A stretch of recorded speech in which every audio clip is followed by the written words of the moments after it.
Olá, sejam bem-vindos a mais uma edição do programa Mais Saúde.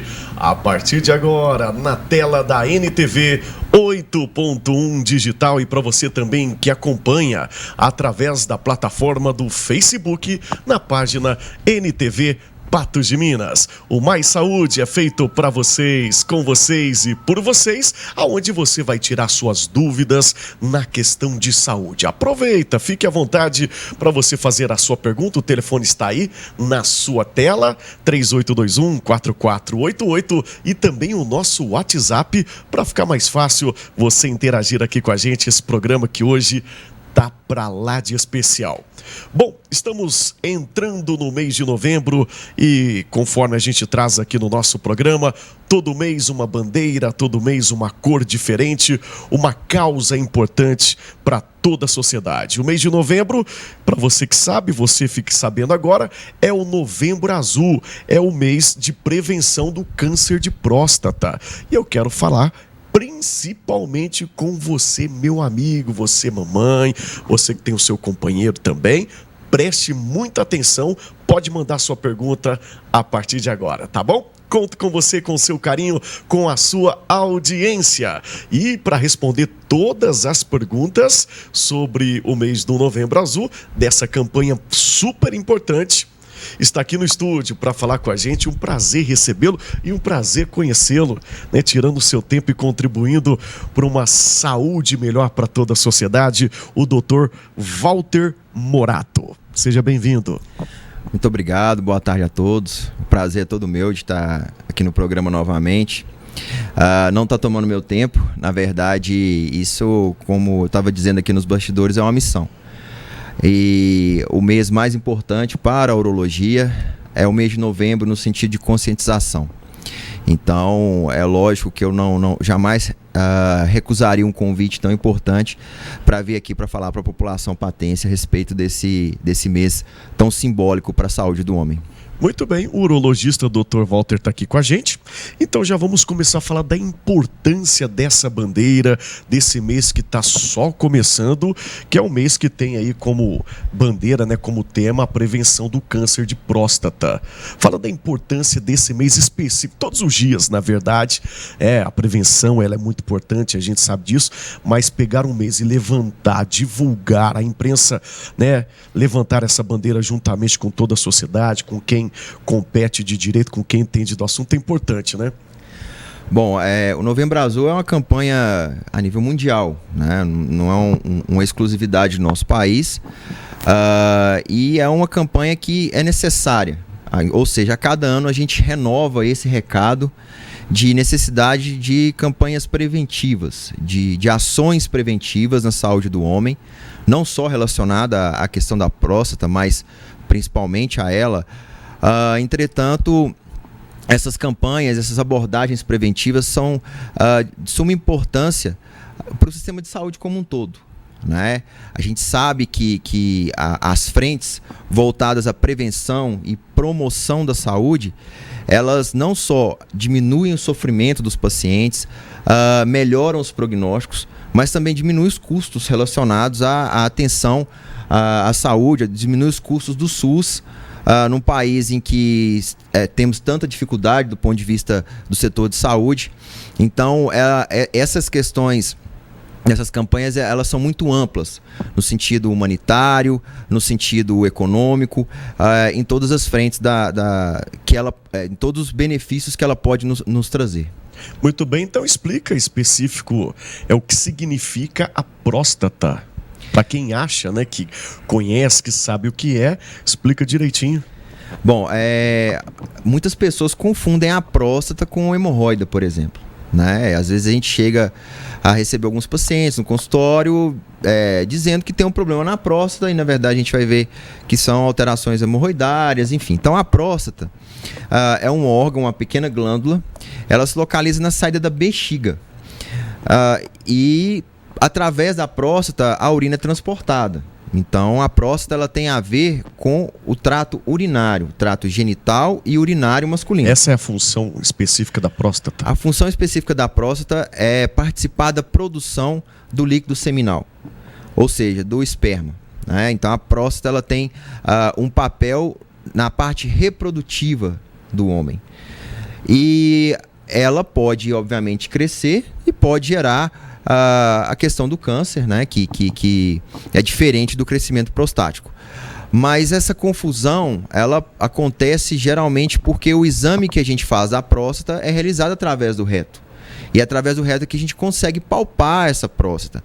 Mas não tem nada a ver com o trato gastrointestinal, não tem nada a ver com o intestino grosso, enfim, a região anal. Portanto, a próstata ela leva sintomas urinários, se ela for levar algum tipo de sintoma. Porque a urina passa dentro da próstata. Ela começa a comprimir o canal e aí a gente tem um jato de urina fraco, etc. Dor para urinar. Então, nada mais é do que essa glândula, ela tem o tamanho de uma noz e a consistência da ponta do nariz, isso é importante para o urologista, porque essa é a consistência normal da próstata, o exame de toque. E é um órgão totalmente diferente das varizes hemorroidárias, né, que são veias que ocorrem na região anal. Muito bem, daqui a pouquinho a gente vai falar também dos sintomas, a gente vai falar de prevenção e muito mais. Ô doutor, e que faixa etária? Você disse aí, é específico, né, a bandeira e o tema se trata disso, que é o câncer. Tem uma faixa etária que o câncer ele é diagnosticado ou não tem essa faixa etária? Bom, a idade é o principal fator de risco relacionado ao tumor de próstata, né? É muito raro um paciente, por exemplo, com menos de 40 anos ser diagnosticado com um tumor de próstata. Então... Isso é raro, mas existe. Bem raro. Eu não tenho nenhum paciente. Eu tenho pacientes com menos de 45 anos. Poucos também. Mas eu não tenho nenhum paciente com menos de 40 anos com tumor de próstata. Então é baseado nessa questão da faixa etária que a gente elabora, né, os protocolos de rastreamento, de procura da doença, porque esse é o principal fator de risco. E também à medida que o tempo vai passando, ou seja, a partir dos 60 anos você tem mais risco de ter o tumor do que os pacientes de 50 e assim de maneira gradativa. E por que, doutor, a idade está relacionada ao câncer? É um desgaste? É o metabolismo? Existem alterações do ponto de vista molecular das células ao longo da vida, né? Então a gente tem células cancerígenas sendo produzidas a todo momento, mas a gente também tem as células que combatem essas células cancerígenas na sua origem. Então essa interação de se formar a célula e o fato dela ser destruída vai para um ponto de desequilíbrio. E aí a célula cancerígena começa a se multiplicar de maneira desordenada, não só dentro do órgão, e começa a ser enviadas células para todo o organismo, né? Principalmente os ossos. Essas são as metástases, né? O câncer fora da próstata é a metástase. E a principal metástase do câncer prostático é nos ossos. Então já vou aproveitar esse viés que a gente está falando aí. Vamos falar dos sintomas, como que a gente percebe, como que a gente é diagnosticado, quais são os sintomas, o que aparece, é a dor, só pela dor, pelo tato, como é que funciona? Bom, essa é a questão talvez mais importante dentro do contexto do Novembro Azul e do rastreamento dos tumores de próstata. O tumor de próstata que é curável, ou seja, que tem solução, ele é absolutamente assintomático. Então, a gente descobre a presença desse tumor através dos exames de sangue e do exame de toque. A partir do momento que a gente tem algum tipo de sintoma, provavelmente temos um tumor em estágio muito avançado e que não é mais passível de cura, apenas de tratamentos paliativos. Então não se deve esperar sintoma. É por isso que a gente preconiza, a gente orienta que os pacientes eles tenham um certo momento de comparecer ao consultório urológico antes que ele tenha algum tipo de sintoma e seja tarde demais. E qual é esse momento? Em que momento que a gente deve procurar o urologista? Bom, baseado na questão do tumor de próstata, a gente orienta que os pacientes acima de 50 anos, todos devem fazer o exame de toque anualmente. E os pacientes... Anualmente. Anual. É óbvio que isso aí pode variar um pouco, dependendo do que foi encontrado, né? Às vezes a gente encurta um pouco mais essa questão do acompanhamento, mas de maneira geral isso.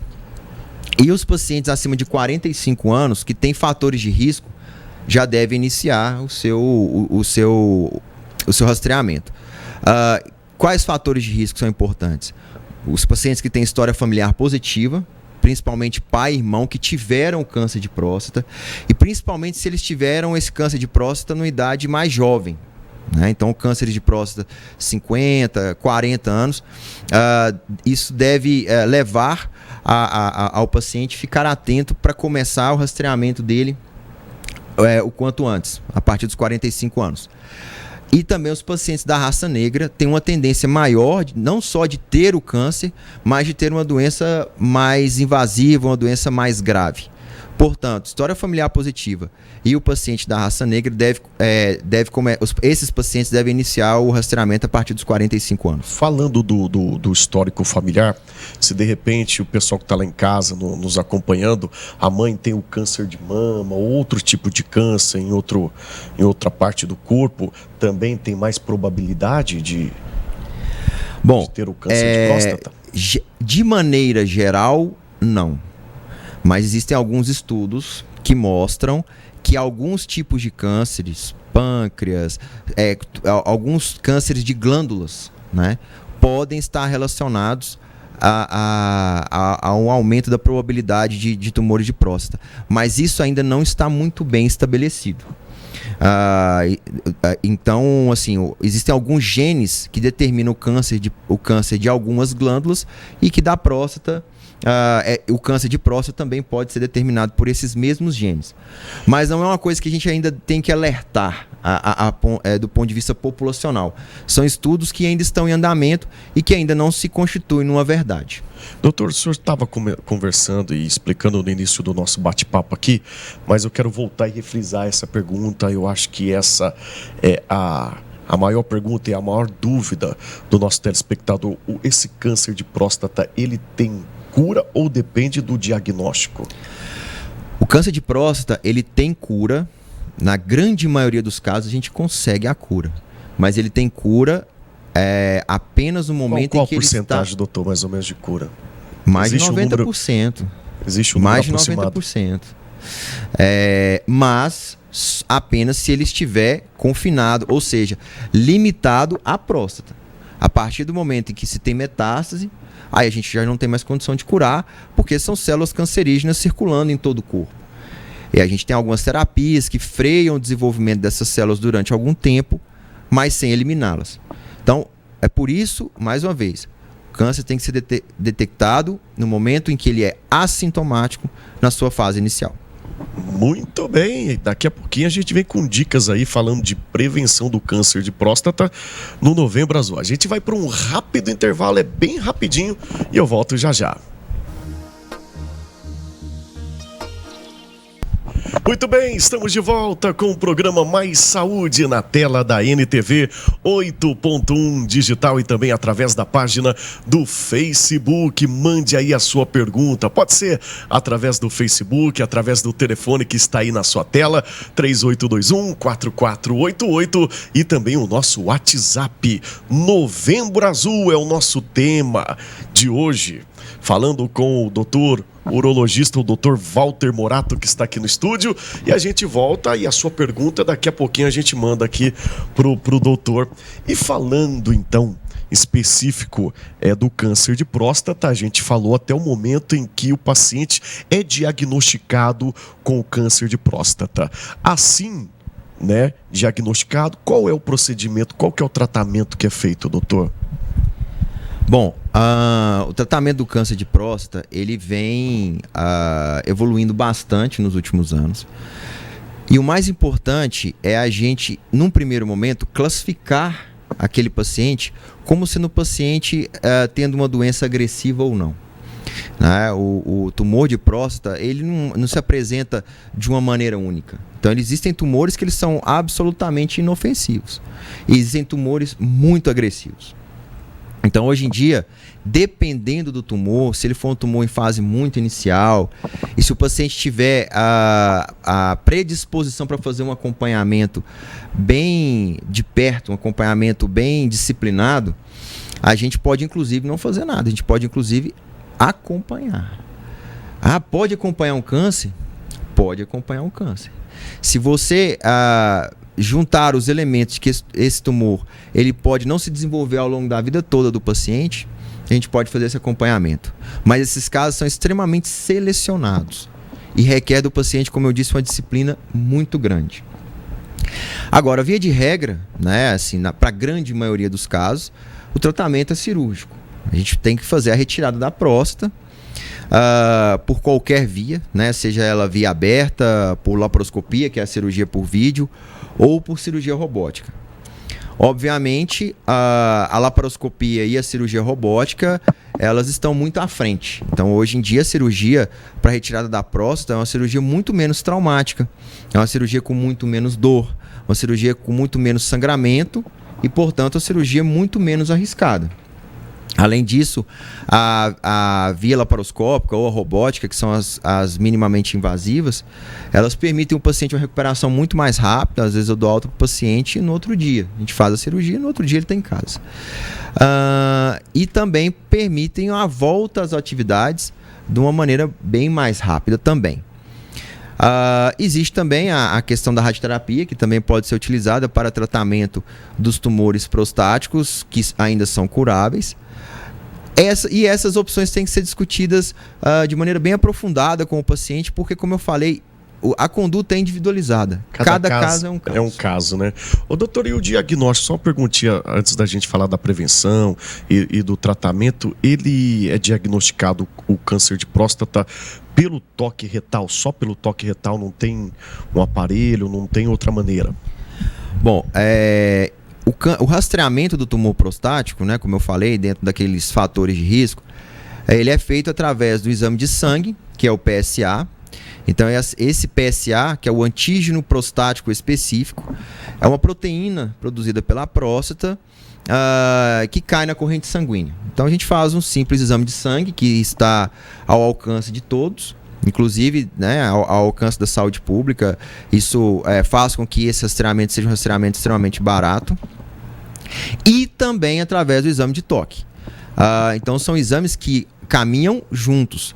Só o PSA ou só o exame de toque não são suficientes para te dar uma margem de segurança relacionada ao diagnóstico. Ontem mesmo, no meu consultório, um paciente com PSA extremamente baixo foi diagnosticado.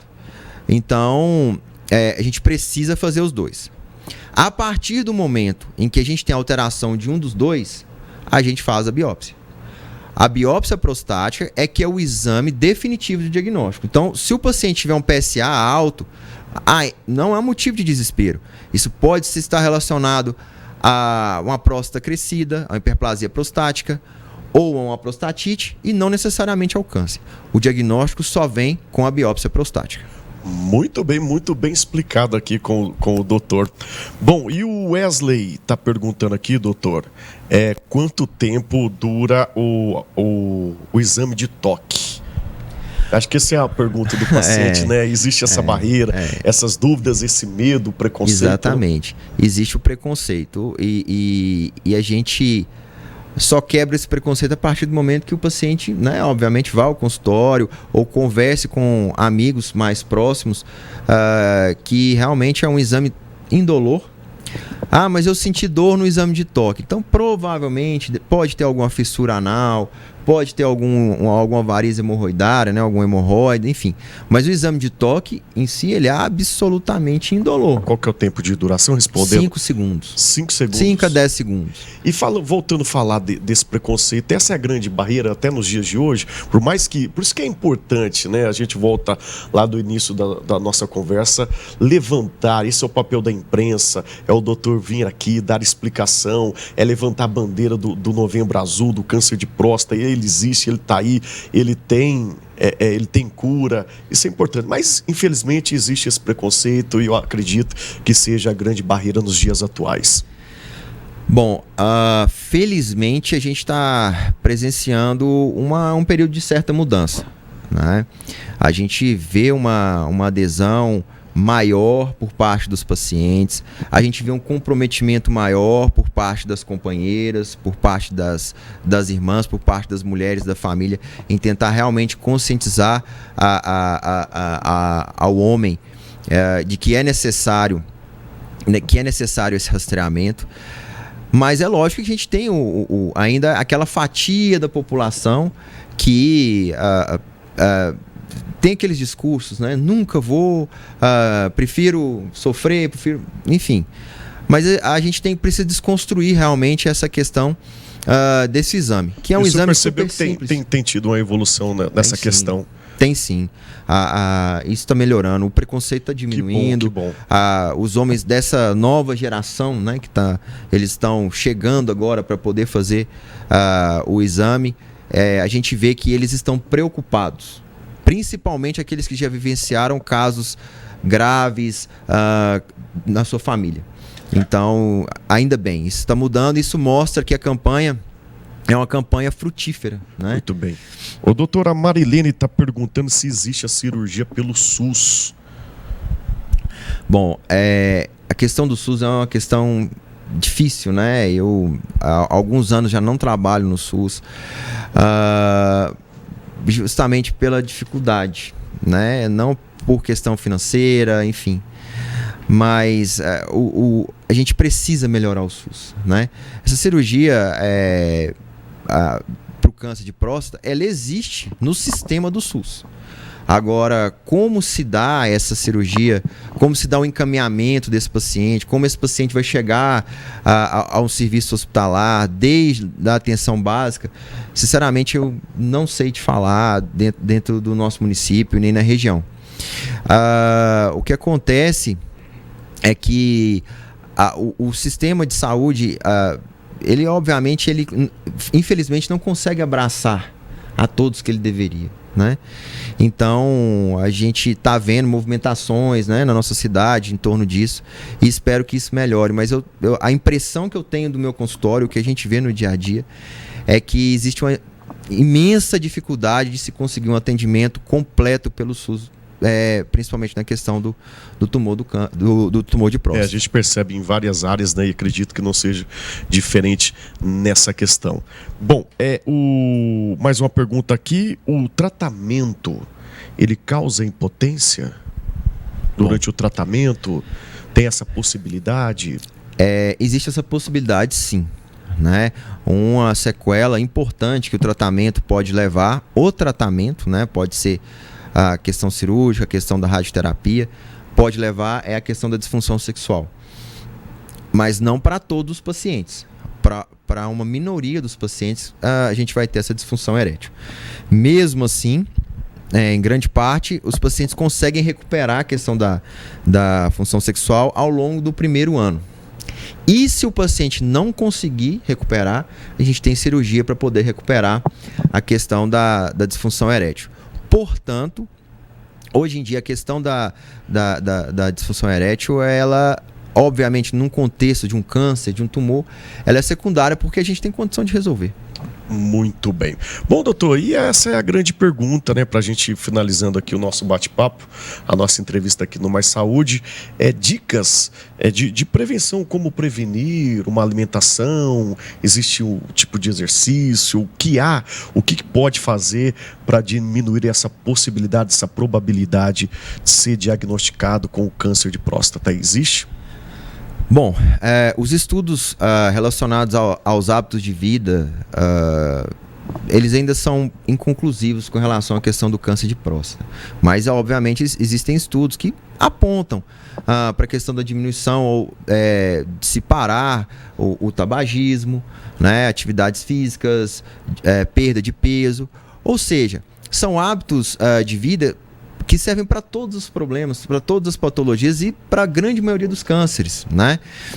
Não se pensando apenas na questão do câncer de próstata. Então, o cigarro leva a câncer de bexiga, leva a câncer de garganta, leva a câncer de pulmão.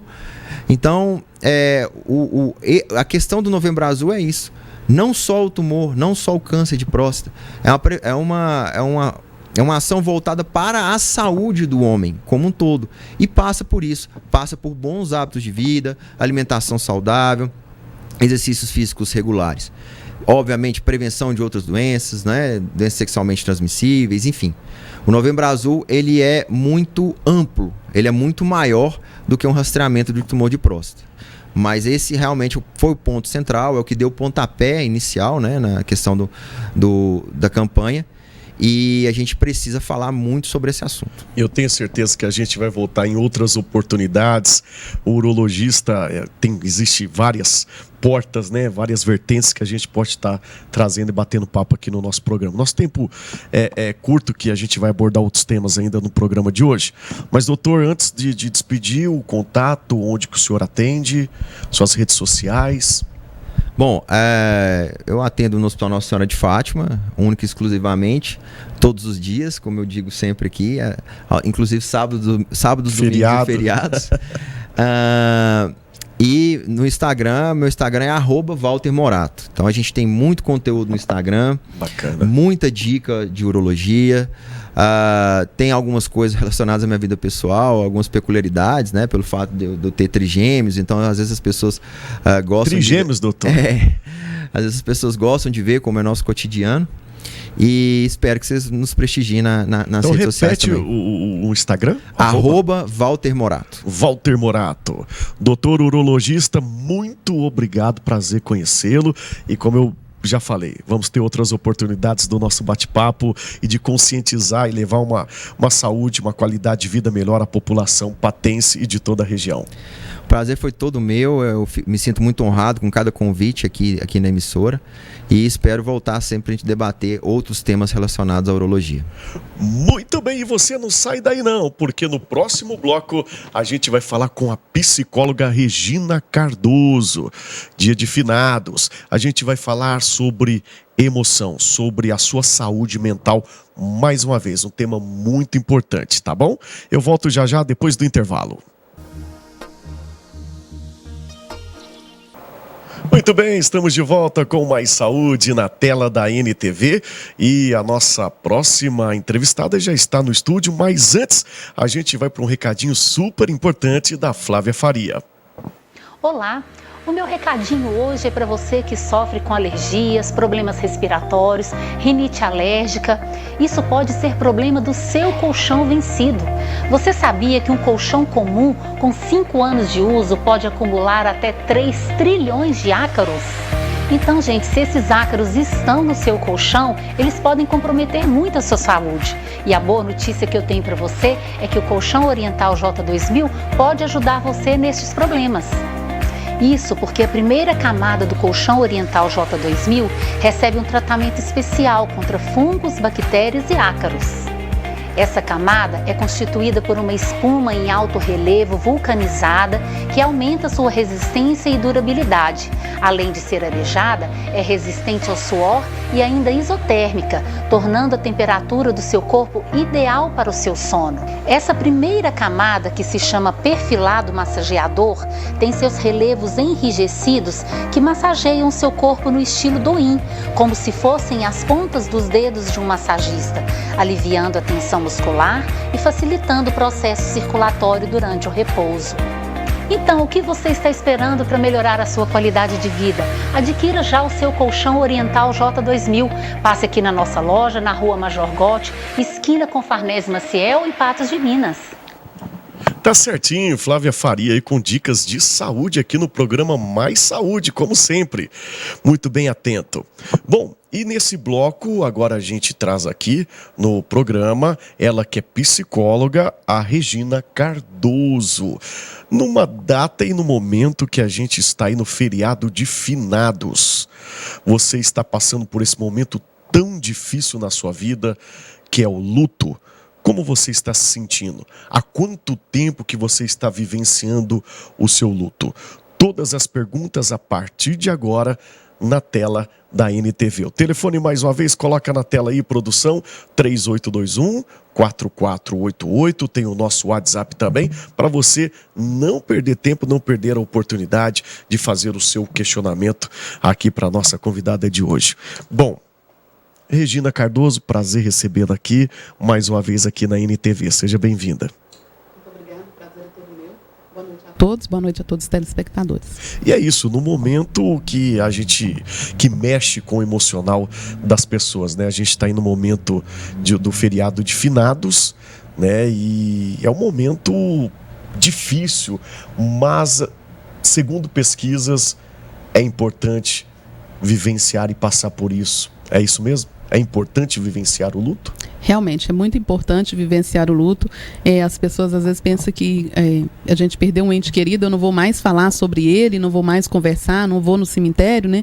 Não vou fazer toda essa programação cultural que o brasileiro tem, o ser humano, né? Tem os rituais culturais do enterro, do velório, das visitas ao cemitério, das missas, mas é importantíssimo vivenciar isso para a nossa saúde mental. Mas por que é importante viver com o sofrimento? Porque isso causa sofrimento, né? Essa dor. O que isso constrói de positividade para o ser humano? É porque assim, David, cada pessoa leva um tempo para elaborar, né, esse luto. Então, o luto ele é diferente para cada pessoa. Então, o meu luto é diferente do seu, mesmo que se a gente, na minha família, nós somos vários irmãos, cada um tem um tempo de luto, meus pais têm um tempo de luto. É a questão do afeto, da proximidade das pessoas, né? Então, é importante vivenciar isso naquele momento que a pessoa está passando por essa dor, que é uma dor muito grande, para ela poder reconstruir as atividades de vida diária dela e voltar a viver sem essa pessoa que a gente perdeu. E é isso que fala, né? Voltar a viver, né? Que a pessoa por um tempo, durante esse período de luto, ela deixa de viver, ela realmente não dá conta das suas tarefas profissionais, dos seus afazeres. Como é que é o comportamento da pessoa que está enlutada? Ela passa por várias fases, né? A gente fala que ela tem...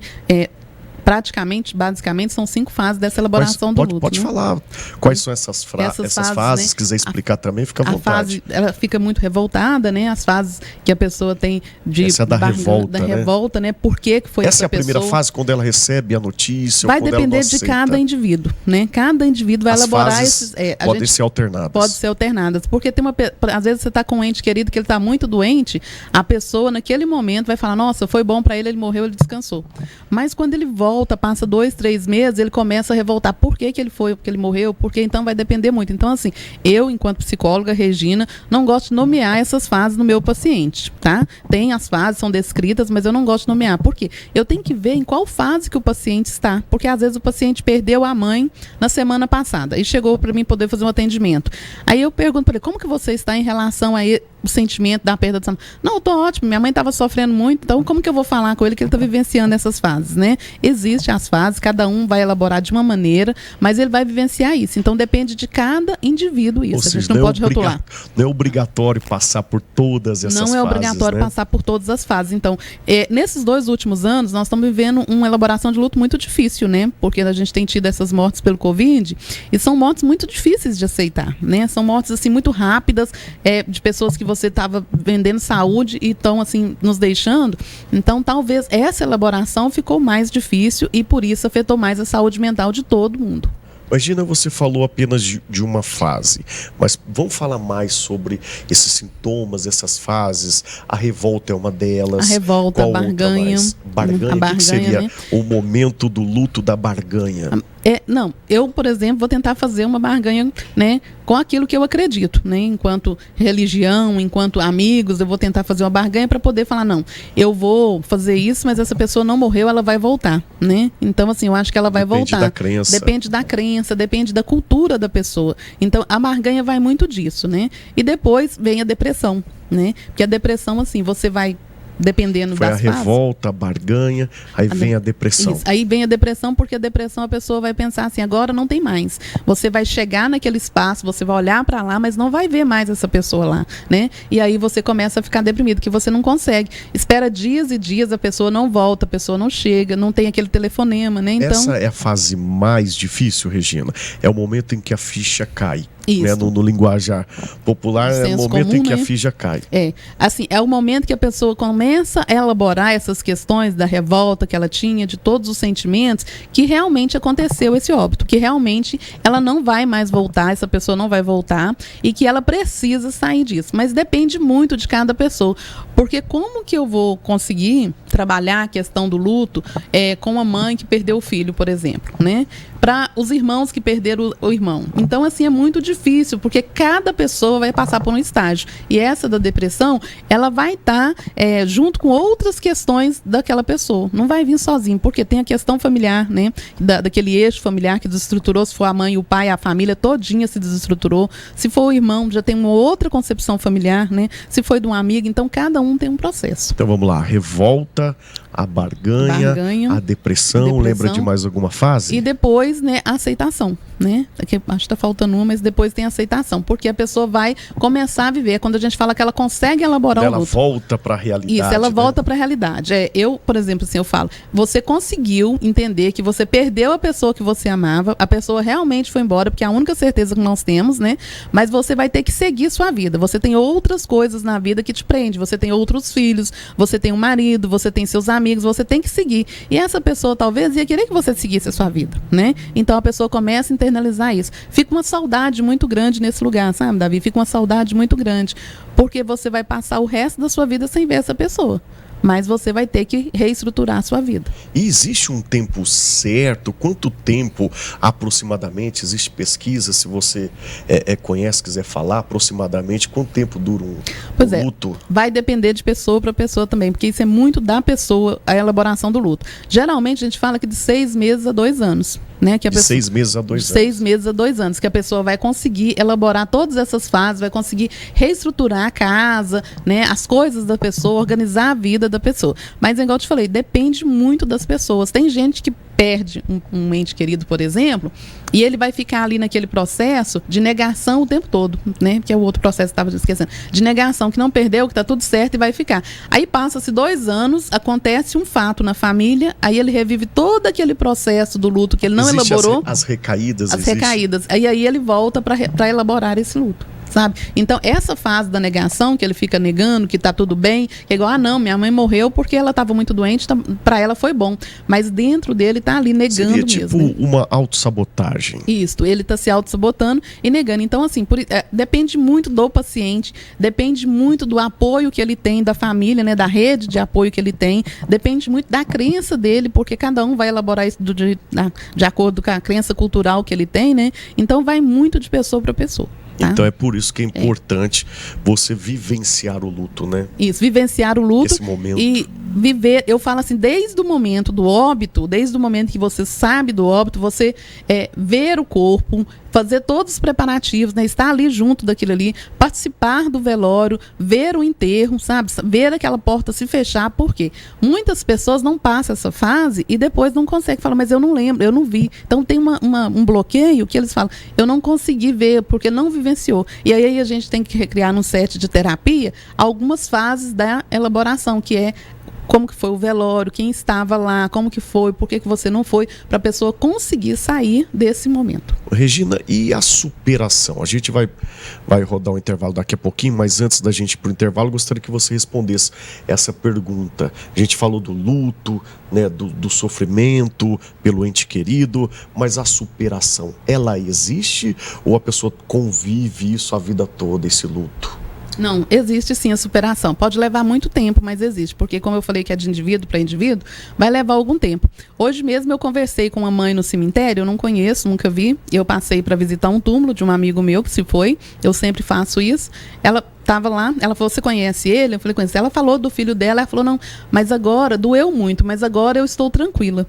Tem 2 anos que o filho dela morreu. Aí diz ela que agora está tranquila. Ele teve um infarto, que ela me falou. E para chegar nessa superação, é através de terapia. A rede de apoio, né? Terapia, a rede de apoio, porque vai muito das suas conversas dentro de casa, do seu ciclo familiar, como que vocês tratam essa perda, sabe? Como que foi tratada essa perda, como que se deu essa morte e como que todo mundo está tratando. Por isso que a gente está vivendo 2 anos muito difíceis, porque o Covid talvez não deixou a gente fazer essas despedidas. Muito bem. Bom, então vamos lá para um rápido, mas é bem rápido mesmo, o nosso intervalo, e a gente volta já já com mais Regina Cardoso, a psicóloga, nossa convidada de hoje. É rapidinho. Muito bem, estamos de volta com mais saúde na tela da NTV e o assunto de hoje aqui está rendendo aqui nos bastidores e a gente traz para você conferir também o nosso bate-papo. A gente está falando de saúde mental nessa época de luto, nessa época que a gente está aí passando pelo Dia de Finados. Está aqui com a gente, ela que é especialista em saúde, é psicóloga, nossa convidada Regina Cardoso. A gente já falou do momento do luto, o quanto que é importante passar por várias fases, não é obrigatório, mas é importante. Eu gostaria que você falasse como que a gente pode contribuir, o telespectador, como que a gente pode contribuir e abordar uma pessoa e ajudar uma pessoa que está passando pelo luto. Que não é de qualquer forma, né? Isso, não é, e nem todos têm condição de procurar um especialista também, né? Então a gente fala muito disso. Eu sempre falo, quando eu faço as minhas palestras, quando vou conversar, desse acolhimento afetivo, sabe? Que você acolher as pessoas, a sua rede de amigos, você acolher e se colocar à disposição. Porque para essa elaboração de luto, às vezes eu chego para uma pessoa e falo, eu posso te ajudar? Eu estou disponível a te ajudar, mas naquele momento ela não está disponível para falar, né? Então a gente se colocar à disposição. E eu sempre falo, deixar a pessoa chorar, às vezes a pessoa só quer chorar. Só chorar. Você abraça a pessoa e ela começa a chorar, você fala, não chora não. Deixa ela chorar, colocar para fora, porque às vezes ela estava precisando só disso. Ou às vezes ela vai sentar ali e vai ficar 2 dias conversando com você sobre a pessoa, que ela precisava de falar. Então muita gente deixa de falar. E lembrar a importância também que o luto não é só por entes queridos, né? A gente tem vivenciado o luto por várias coisas. Era isso que a gente estava conversando aqui nos bastidores, animais, por exemplo. Várias fases da vida da gente, a gente tem lutos, né? A gente perde um animal, às vezes a pessoa perde o animal, fica doente, vai, né, para terapia. Muitos relacionamentos que terminam, as pessoas não conseguem elaborar, não tem aceitação, ou às vezes não elabora porque estava muito assim, ligada na sintonia com aquela pessoa, e aí vai até resolver, até entender, né, vai também viver esse luto. E é importante viver esses lutos, porque a gente precisa disso para amadurecer. Então vamos falar com quem está passando por um luto de relacionamento, já que a gente tocou nesse assunto aí. Qual que é a dica que você que está chorando por causa do seu ex, da sua ex aí, tá vivendo esse luto, esse sofrimento, essa dor da perca? Qual que é a dica? Eu sempre oriento assim, você tem que tentar buscar o que era importante nesse relacionamento e se vale a pena continuar, você ficar nesse lugar que você está para continuar esse relacionamento. Porque muitas vezes, por exemplo, o paciente chega, ele está sofrendo porque terminou, mas fala, não, nunca mais eu quero ver aquela pessoa, vou terminar, nunca mais vou. E passa uma semana, eu vejo os dois que eles voltaram, e aí? Né? Então vamos elaborar esse momento, vamos tentar alinhar esse momento com o que você está sentindo e se tem possibilidades de voltar nesse relacionamento. Então sempre falo isso também, porque quando você tem um luto de um relacionamento, a pessoa está ali, você está vendo ela que é diferente de um luto de uma morte, né? Então tem como você elaborar. E hoje é tudo tão assim, a gente não tem nada que é tão certo. Eu estou vivendo hoje, porque amanhã a gente não sabe, né? Hoje a pessoa brigou, terminou, nunca mais quer ver, vai mudar de cidade amanhã, ao invés dela mudar de cidade, ela muda para a casa da pessoa, e aí? Né? Então a gente tem que ter muita coerência com o que vai orientar as pessoas, porque ela precisa de elaborar e se ver o que ela fez, né? Qual que é a parcela de culpa que esse relacionamento terminou, como que ela pode melhorar, se ela tem condição de reconquistar essa pessoa novamente. Muito bem, voltando para a nossa pauta, que é sobre o finado, sobre o luto, né, de quem partiu, do nosso ente querido. Quando que a gente deve procurar realmente a ajuda de um profissional da área, de um psicólogo, de um psiquiatra, enfim, qual que é o momento que realmente a pessoa tem que procurar? Ou não existe o momento certo? Eu sempre falo para os pacientes assim, é qualquer momento que alguma coisa está te incomodando, né? Porque fazer terapia é quando você não consegue elaborar alguma situação sua e está te incomodando. Então, assim, é como se você calçasse um sapato e ele estivesse te apertando muito. Ele vai te apertando, e você precisa. Com a relação a procurar, você começou a perder o sono, né? Você começou a perder o apetite, você viu que começou a perder peso, ou ganhar muito peso. Você não consegue estar junto de pessoas que você gosta porque você está muito ficcionado naquela perda. Então aí é hora de buscar ajuda, quando você não consegue mesmo sair daquele lugar ali da morte. Muito bem, estou recebendo aqui a mensagem da Aparecida, nossa telespectadora. Um forte abraço, obrigado pela audiência. E ela está perguntando aqui se preparar para perder alguém, se preparar a vida inteira. Acredito que seja essa a pergunta. Ficar se preparando a vida inteira para perder alguém. é correto?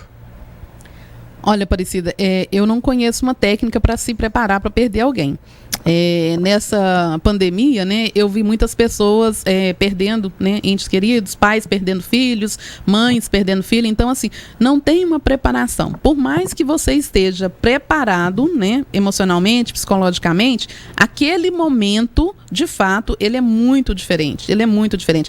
A nossa toda a preparação para qualquer evento de vida, quando chega na realidade, é bem diferente. Então, eu acho assim que não tem uma preparação. Eu acho que a gente precisa de ter uma rede de apoio bem forte, né? Eu preciso de ter uma rede de apoio na minha família, ter bons amigos, bons relacionamentos que vão me ajudar a passar esse momento mais fácil. Até porque se a gente ficar pensando, né, que vai perder aquela pessoa próxima, a gente não acaba nem aproveitando momentos, né, com a pessoa próxima, né? Muito bem. Então essa técnica aí não é muito boa de você ficar imaginando que a pessoa vai hoje, aproveita vai a pessoa falecer, que está do seu lado vai hoje, partir. né? E amanhã a gente vê de novo. Então, um dia de cada vez com tranquilidade. Regina, e você que é especialista em saúde, você também estava conversando aqui em off comigo, nos bastidores, quando eu te encontrei, sobre o seu trabalho, você que vivenciou tanto do lado familiar, do lado do paciente, do lado da medicina, né, da saúde em si, você que estava e ainda está na linha de frente, porque o vírus continua, ainda não acabou, amenizou, né? Diminuiu aí os casos. A gente tem acompanhado aqui nos telejornais da NTV, mas você que esteve ali, a linha de frente, na UPA, no hospital de campanha, e tinha que participar desse momento em que tinha que dar essa notícia tão triste para a família, você que tinha que conversar com o paciente antes de ser entubado. Conta um pouquinho para a gente como é que foi essa vivência.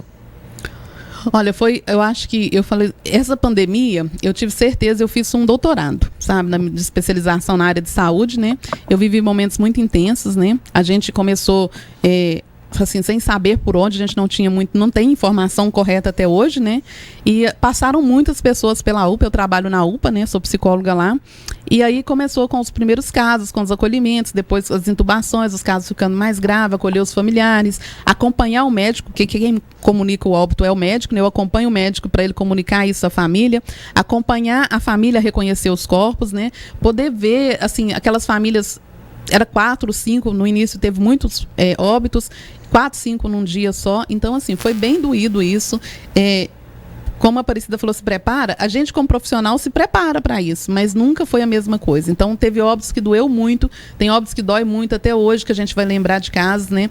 Eu, com autorização do meu médico responsável, que é o Dr. Elcio, que eu trabalho com ele. Se tiver algum caso específico que você quiser citar. Ele me autorizou a fazer chamadas de vídeo para as famílias, né? Na UPA eu fui a única psicóloga que ficou durante toda a pandemia lá, e ele me autorizou a fazer chamada de vídeo quando o paciente estava em condição de fazer chamada. A gente fazia, então essa chamada de vídeo doía muito, porque a família estava de fora, não podia entrar e não tinha como, né?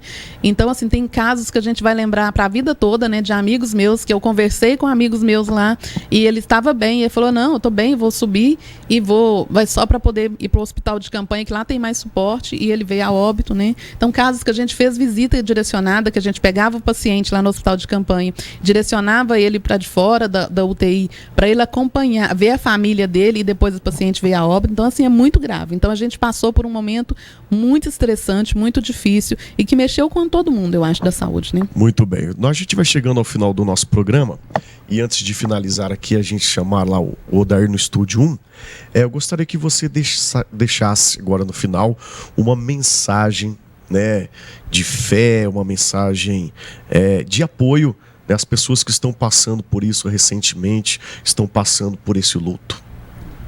Pode olhar aí para a câmera, fica à vontade. A mensagem que eu deixo, assim, infelizmente eu também passo por essa experiência de vivenciar o luto, né? Infelizmente a gente tem isso na família da gente. E eu sempre falo assim, buscar ajuda, né? Pensar as coisas boas que vocês viveram com essa pessoa que se foi, agora é só as lembranças, né? E assim, você ter fé, eu acho que a fé ajuda muito a gente passar. Cada um na sua crença, né? Eu não estou desmerecendo nenhuma crença, mas cada uma na sua crença. Então, você ter fé, você trabalhar isso, ter uma rede de relacionamento boa que vai te dar um suporte, que vai passar. Pode demorar, mas vai passar. E se não tiver dando conta de resolver, buscar ajuda, né? Procurar ajuda. Tem ótimos profissionais na nossa área para poder te ajudar, que estão à disposição. Muito bem. O seu contato, o seu arroba, suas redes sociais para o pessoal de casa tiver alguma dúvida e tiver que esclarecer alguma coisa, você está sempre à disposição? Estou sempre à disposição para quem precisar, né? O meu contato no Instagram é Regina Cardoso, né? E durante a semana eu trabalho na UPA, né? E os meus atendimentos, hoje eu estou atendendo só domiciliar.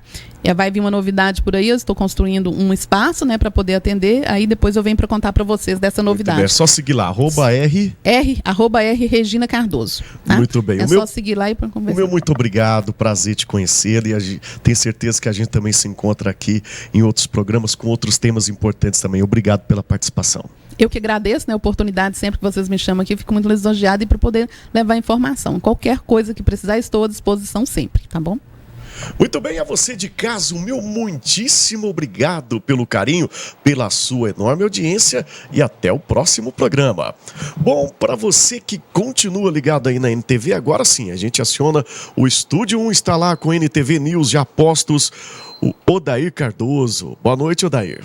Boa noite, David. Estou aqui acompanhando aí o seu programa, preparativos aqui. Estamos chegando com muita informação neste feriadão, onde tem muita gente aí passeando e descansando, mas a gente está aqui firme, né, David? Trabalhando, ossos do ofício, como eu disse aqui pro doutor mais cedo, quando a gente ama o que a gente faz, a gente nem sente que está trabalhando no feriado, né, Odair? É verdade, é verdade. A gente gosta do que faz e isso é mais importante do que qualquer outra situação. Até porque, David, para poder estar nessa área que a gente está, de comunicação, seja rádio, TV, a gente sabe, né, que feriados, fins de semana não são comuns para nós como para outras pessoas. Né? É verdade, sempre com muito amor e com muita competência também. Bom programa para você e para você aí de casa também. Abraço para você, David.